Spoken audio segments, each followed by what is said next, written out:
हर रोज की तरह आज भी वो अपनी छोटी कश्ती लेकर समंदर में मछली पकड़ने निकलता है। लेकिन इस दिन कुछ अजीब होता है। अचानक चारों तरफ गहरी धुंध छा जाती है और दूर तक कुछ नजर नहीं आता, जिस वजह से जॉन रास्ता भटक जाता है। तभी उसे एक सुनसान सी कश्ती इधर उधर तैरती हुई दिखाई देती है। हैरान होकर जॉन अपनी कश्ती उस कश्ती से बांध देता है और यह देखने का फैसला करता है कि अंदर क्या है। जैसे ही वह अंदर जाता है, दंग रह जाता है। पूरी नाव खाली थी। अंदर का सब कुछ सामान्य लग रहा था। खाना फ्रेश पड़ा था, कपड़े अलमारी में हैंग्ड थे, हर जगह इंसानों के रहने के निशान थे, लेकिन कोई वहाँ मौजूद नहीं था। वो इंजन स्टार्ट करने की कोशिश करता है, पर इंजन काम नहीं करता। इतने बड़े समंदर में अकेले और यह खाली शिप देखकर जॉन बिल्कुल परेशान हो जाता है।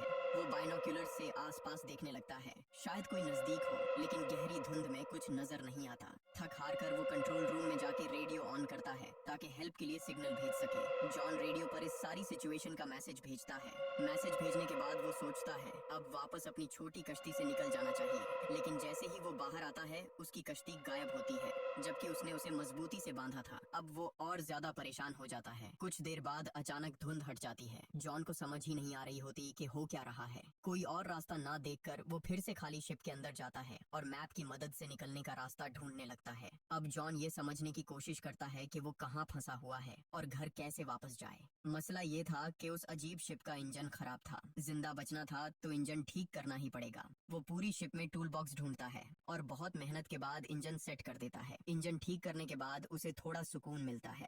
अब शिप चलने लगता है और डायरेक्शन भी धीरे धीरे समझ आने लगती है, लेकिन खतरा अभी दूर नहीं हुआ था। जॉन फिर कंट्रोल रूम जाके रेडियो से कांटेक्ट करता है, लेकिन इस बार भी कोई जवाब नहीं आता। हर चीज अब भी राज बनी हुई थी। फिर वो समुंदर में पेशाब कर रहा होता है, तभी अचानक कोई उसे पीछे से धक्का दे देता है। जॉन सीधा नीचे गिर जाता है, लेकिन किसी तरह उसने रील को पकड़ लिया था और डूबने से बच गया। हवा और पानी का प्रेशर इतना ज्यादा था कि वापस शिप तक आना मुश्किल हो गया था। हिम्मत जोड़कर धीरे धीरे रील की मदद से वो वापस कश्ती पर चढ़ गया। शिप के ऊपर आने के बाद वो नीचे वॉशरूम की तरफ जाने लगता है, लेकिन जैसे ही वो अंदर पहुंचता है, कोई बाहर से दरवाजा जोर से बंद कर देता है। पहले तो जॉन को लगता है कि यह बस हवा के दबाव की वजह से हुआ होगा, इसलिए वह इसे नजरअंदाज कर देता है। लेकिन जैसे ही वह बाहर निकलने लगता है, उसे पता चलता है कि दरवाजा बंद है। घबराकर वह दरवाजा नहीं खुलता। फिर वह जेब से एक सिक्का निकालता है और लॉक खोलने की कोशिश करने लगता है। कुछ भी काम नहीं करता। अब उसे समझ आता है कि वो शिप पर अकेला नहीं है, कोई और भी है जो दिख नहीं रहा पर हर वक्त मौजूद है और उसे परेशान कर रहा है। जॉन को लगता है कोई उसके साथ खेल खेल रहा है और वो जोर जोर से चिल्लाता है, लेकिन कोई जवाब नहीं देता। फिर वह वॉशरूम में रखी एक अलमारी खोलता है और अचानक उसकी नजर अंदर पड़े खून पर जाती है। यह देखकर उसका दिल तेजी से धड़कने लगता है। डर के बावजूद वह हिम्मत जुटाता है, पास पड़ी कैंची उठाता है और लॉक खोलने की कोशिश करता है, लेकिन दरवाजा फिर भी नहीं खुलता। तभी पूरी शिप जोरों से हिलने लगती है, मानो कोई बड़ा हादसा होने वाला हो। जॉन डर के मारे वहीं जम जाता है।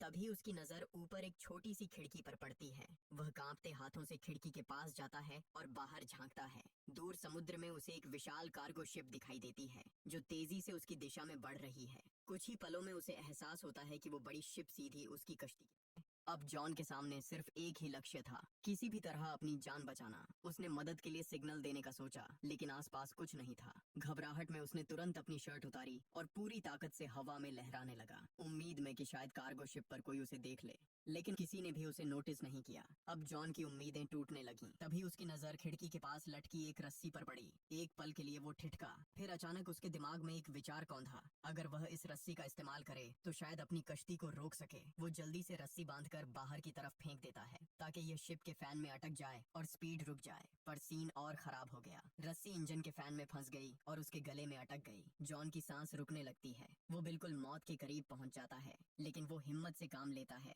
और एक टूल की मदद से वो अपना गला छुड़ा लेता है। रस्सी इंजन में फंस चुकी थी, जिससे शिप की स्पीड रुक गई, लेकिन ये काफी नहीं था। वजनदार कार्गो शिप फिर भी उससे टकरा गई। टक्कर इतनी जोरदार थी कि जॉन जमीन पर गिर के बेहोश हो गया। उसे सर पर गहरी चोट लगी। कुछ देर बाद जब वो होश में आता है तो बाथरूम पानी से भरा होता है, और हैरत की बात ये थी कि वो समुद्री नमक वाला पानी नहीं था, बिल्कुल साफ और मीठा पानी था, जैसे कोई जानबूझकर उसे डरा रहा हो। जॉन का हौसला टूट जाता है और वह रोकर बोलता है, तुम जो भी हो मुझे जाने दो। लेकिन फिर भी कोई जवाब नहीं मिलता। वह भूखा, प्यासा और कमजोर हो चुका था। किसी तरह शॉवर से पानी पीता है, पर जल्दी ही पानी खत्म हो जाता है। वह सिंक का पानी पीना चाहता ही था, लेकिन हैरानी की बात यह थी कि अब पानी नमकीन हो गया था। उसे समझ आ गया कि शिप में कहीं लीक है और समंदर का पानी अंदर आ रहा है। अब यह शिप ज्यादा देर तक नहीं टिक पाएगी। घबराहट में वह फिर से दरवाजा खोलने की कोशिश करता है, लेकिन कुछ नहीं होता। रात हो चुकी थी और ऊपर से ऐसा लग रहा था जैसे कोई न दिखने वाली शायद बुरी ताकत पूरी शिप को कंट्रोल कर रही हो। पानी तेजी से बढ़ रहा था और जॉन थकान से सो गया। रात को समंदर में जबरदस्त तूफान आया। शिप बुरी तरह टूट गई और जॉन को भी गंभीर चोटें आईं। सुबह जब उसकी आंख खुलती है तो पानी सिर तक पहुंच चुका होता है। सिर्फ उसका चेहरा ही पानी से बाहर था और लग रहा था कि बस कुछ ही पल बचे हैं। तभी उसे एक हल्की सी क्लिक की आवाज सुनाई देती है, जैसे कोई लॉक खुला हो। जॉन तुरंत हैंडल घुमाता है और दरवाजा जोरदार आवाज के साथ खुल जाता है। पानी का प्रेशर इतना ज्यादा था कि दरवाजा टूटकर गिर गया और जॉन किसी तरह बाहर निकल आया। फिर वह सीधे रूफ पर चढ़ गया ताकि ताजी हवा मिल सके, क्योंकि नीचे ऑक्सीजन खत्म हो रही थी। अब उसे यकीन हो गया था कि कोई इनविजिबल फोर्स उसे तंग कर रही है। वह शारीरिक और मानसिक तौर पर पूरी तरह टूट चुका था। नीचे पानी का बहाव रुक नहीं रहा था और शिप कभी भी डूब सकती थी। जॉन ने तय कर लिया कि वह अब इस शिप पर और नहीं रुकेगा। उसके दिमाग में एक आइडिया आया। उसने शिप से एयर बैग्स निकाले और टूटे हुए बाथरूम के दरवाजे को राफ्ट में बदल दिया। उसने सारी चीजें मजबूती से बांध ली ताकि राफ्ट ठीक से टिक सके, लेकिन राफ्ट चलाने के लिए और भी जरूरी चीजें चाहिए थीं। जॉन ने शिप से खाना, पानी और कुछ टूल्स इकट्ठा किए और पूरी तरह तैयार हो गया। फिर बिना पीछे देखे वह राफ्ट पर बैठकर धीरे धीरे आगे बढ़ने लगा। राफ्ट पर वो आगे जा रहा था और वही बड़ा शिप उसके सामने खड़ा था। घंटों गुजर गए लेकिन वो ज्यादा दूर नहीं जा पाया और जो शिप 5 से 10 मिनट में डूबना चाहिए था वो अब भी ठीक ठाक फ्लोट कर रहा था। हर चीज वैसे की वैसे थी। तभी उसके दिमाग में यह ख्याल आया कि अगर यह शिप अब तक नहीं डूबी तो क्यों ना इसे ही ठीक करके चलाया जाए। यह सोचकर वह दोबारा शिप पर वापस चला गया। सबसे पहले उसने राफ्ट को रिपेयर किया, फिर पाइप और टूल्स की मदद से एक पंप बनाया ताकि शिप के अंदर जमा पानी निकाला जा सके। धीरे धीरे समुद्री पानी बाहर निकलता गया। उसने शिप की बाकी समस्याएं भी ठीक कर दी, बाहर से भी रिपेयर किया ताकि आगे के सफर में कोई दिक्कत न आए। काम खत्म करके उसने फिर रेडियो ट्राई किया, लेकिन फिर भी कोई जवाब नहीं मिला। थक हार कर उसने मैप निकाला और रास्ता समझने लगा। फिर उसने इंजन स्टार्ट किया, लेकिन शिप बिल्कुल हिल नहीं रही थी, जैसे कोई उसका मजाक उड़ा रहा हो। शिप पूरी तरह जाम हो चुकी थी। इस सोच ने उसे अंदर से तोड़ दिया। वो थक चुका था और उसकी उम्मीदें धीरे धीरे खत्म हो रही थीं। अचानक उसे दूर एक और शिप दिखाई दी। अब उसके पास सिर्फ एक ही रास्ता था, अपने राफ्ट से उस शिप तक पहुंचना। वह तुरंत राफ्ट पर चढ़ा और पूरी रफ्तार से उस शिप की तरफ बढ़ने लगा। लेकिन तभी वो बड़ी शिप अचानक चल पड़ी, सीधी जॉन की तरफ, तेज गति से, जैसे कोई जानबूझकर उसे मारना चाहता हो। जॉन ने राफ्ट की स्पीड बढ़ाई, मगर बड़ी शिप और भी तेज हो गई। टकराने से ठीक पहले जॉन ने राफ्ट छोड़कर पानी में छलांग लगा दी और दूर जाती हुई दूसरी शिप तक तैरकर पहुंचने की कोशिश करने लगा। लेकिन जब तक वह वहां पहुंचा, वो शिप गायब हो चुकी थी। तब उसे समझ आया कि इस शिप पर कोई बुरी ताकत है जो उसे कहीं जाने नहीं दे रही। उसने ठान लिया था कि चाहे जान चली जाए, अब वह इस शिप पर वापस नहीं आएगा। लेकिन शाम तक पानी की ठंड बहुत बढ़ गई थी और डॉल्फिन्स भी नीचे तैर रही थीं।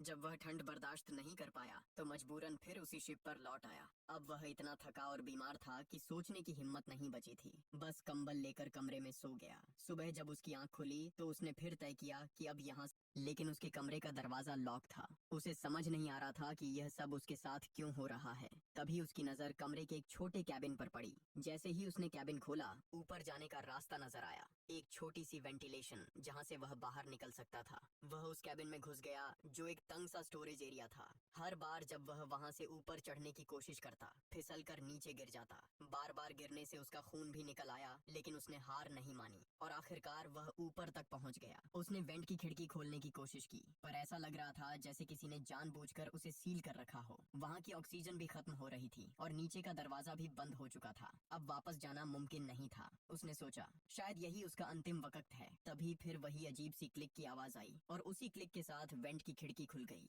जॉन ने बिना समय गंवाए बाहर छलांग लगा दी। जैसे ही वह बाहर निकला, उसने देखा कि शिप एक छोटे से आइलैंड की तरफ बढ़ रही है। उसे लगा अब शायद इस डरावनी कश्ती से छुटकारा मिल जाएगा। जैसे ही शिप किनारे लगी, वह तुरंत नीचे उतर गया। उसका अंदाजा था कि इस आइलैंड पर कोई तो जरूर होगा जो यह सब कर रहा है। गुस्से में उसने एक लकड़ी उठाई और आइलैंड में तलाश शुरू की, लेकिन पूरा आइलैंड सुनसान था। किसी इंसान का कोई निशान तक नहीं। जॉन फिर से गुस्से और डर से भर गया। फिर जैसे ही वह आइलैंड से बाहर निकला, उसने एक और चौंकाने वाला दृश्य देखा। वही अजीब शिप जिसने उसे यहाँ लाया था, अब बिल्कुल आराम से आगे बढ़ती जा रही थी, जैसे किसी और शिकार की तलाश में हो। अब तक जॉन का यकीन पूरी तरह टूट चुका था। यह शिप और यह आइलैंड किसी बुरी ताकत के कब्जे में थे और यह सब उसके साथ खेल रहा था। फिर भी उसने आइलैंड पर तलाश जारी रखी। घूमते घूमते वह आइलैंड के पिछली तरफ पहुंचा।